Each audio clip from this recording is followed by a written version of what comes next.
দেখুন, যদি কারো জন্মছকে দশম ভাবে রবি অবস্থান করে রয়েছে তা অত্যন্ত শুভ বলে মনে করা হয়।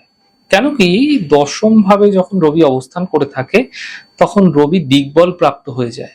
দশম ভাব আমাদের কর্ম, আমাদের সোসাইটিতে আমাদের নাম, যশ, সম্মান, খ্যাতি, প্রতিপত্তি এই সমস্ত কিছুই নির্দেশ করে। যখন কারো দশম ভাবে রবি অবস্থান করে তখন ব্যক্তি যে কাজেই যাক না কেন সেই কাজে টপ মোস্ট পজিশনে সে থাকে এবং রবি গভর্নমেন্ট রিলেটেড কাজ বুঝিয়ে থাকে। যদি গভর্নমেন্ট সার্ভিসে আছেন তাহলে সেই সার্ভিসের টপ মোস্ট পজিশনে আপনি যেতে পারেন। এছাড়াও যে কোনো কোম্পানিতে কাজ করছে তা প্রাইভেট সেক্টর হতে পারে, সেই কাজেও সে টপ মোস্ট পজিশনে যাওয়ার ভাবনা রেখে থাকে।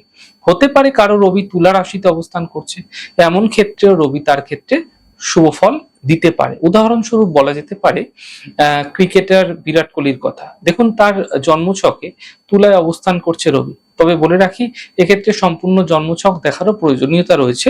তাই দশমে অবস্থান করে থাকা রবি ব্যক্তিকে অনেক বেশি শুভ ফল দেওয়ার ক্ষমতা রেখে থাকে।